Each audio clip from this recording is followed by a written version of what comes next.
Hi, Karen Parker here with your weekly Human Design Evolution Report. We are in the final week of the creative quarter of the template.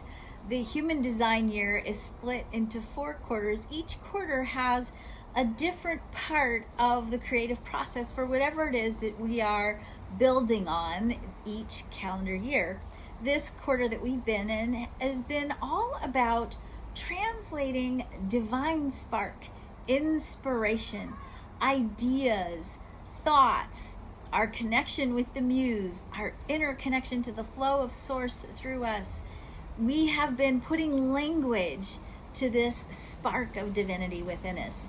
It's language that really sets us apart and makes us human. And in the human design system, the focus of language is the throat center, or in the traditional chakra system, it's the throat chakra. And it's through the throat center that we begin the process of articulating.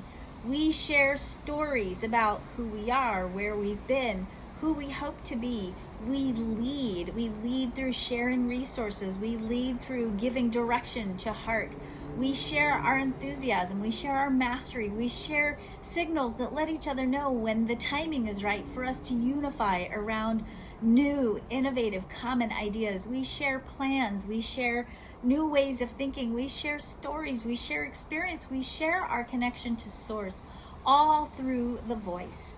Most importantly, as we come to the end of this quarter, we share the story of who we are. We share the retelling of our personal narrative. And this week, as the sun moves from the gate 31, the gate of democratic leadership, into the gate 33, the gate of retelling, our goal in this final week of this important quarter that really sets the stage and the tone for what we're going to manifest and create for the rest of the year, the sun is asking us to put language to the story of who we are, to lead each other into a bigger, stronger, more collective story that reflects the heart of who we are as human beings, the heart of who each and every one of us is individually. This sets us up for next week, where we move into the next quarter, the quarter of manifestation, where we begin to finally begin to see the fruits of our labor.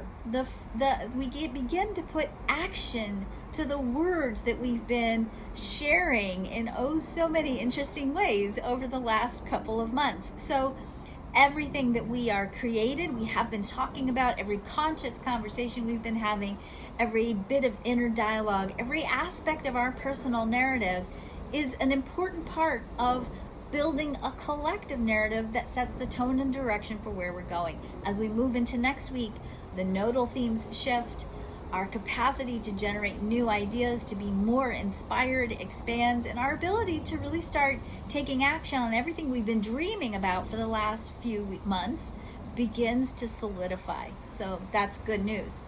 I should add, it is 2020, so do be prepared that even if you think you know where you're headed, there might be a little couple of plot twists along the way. So our goal here is to use the words of use our personal narrative to set the tone and the direction, but to also stay fluid, to stay responsive, and to stay resilient, because it's our capacity to keep landing on our feet and keep moving forward from the heart that's going to continue to support all of us in evolving forward during this incredibly transformative time that we're in right now.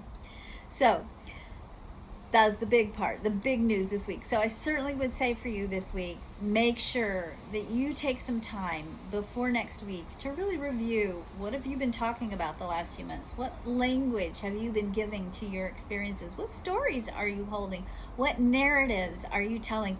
Are you telling a story about yourself that's big enough to call you forward, that maybe is going to give you enough of a call so that you are leaping out of bed with enthusiasm in the morning? Maybe not so much to do something, but to be the fullest expression of who you are. Does the sun rising excite you because there's a new possibility of you stepping into a bigger story happening each and every day? That story that you're telling, that narrative that you're holding about yourself, sets the tone and the direction for where you're headed. I've said that like 5 times now because it's so flippin' important. If you find yourself stuck in an old story, if you find yourself using your story as an excuse for why you can't get out of your comfort zone and push yourself, I don't want to say push, align yourself with a bigger potential of who you are, then your story's not big enough.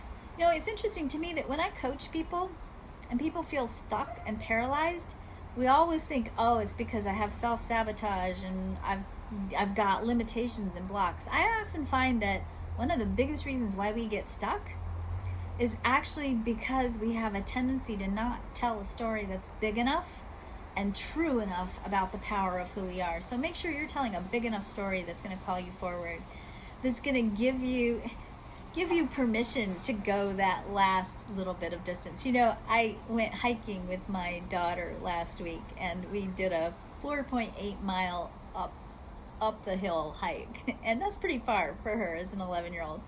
And we literally were doing these last few switchbacks before we got to the crest of this hill.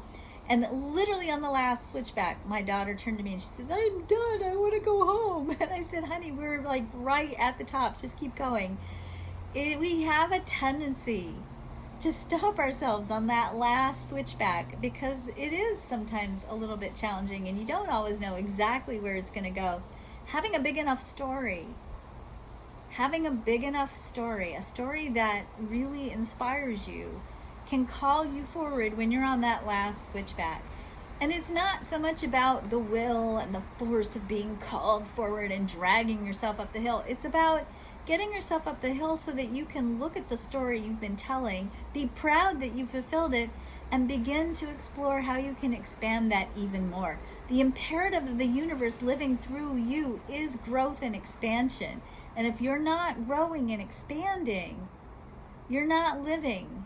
You're heading down the path, dying. So let's focus on how do we tell stories that are big enough to call us forward, that support us when we're on that last switchback, to keep going, to keep pushing forward, to keep aligning with something bigger than perhaps we're willing to create for ourselves, or perhaps that we can create for ourselves by ourselves, but that maybe causes us to unify our energy with others so that we can collectively, through the expansion in consciousness and the shifts in our stories, move ourselves forward.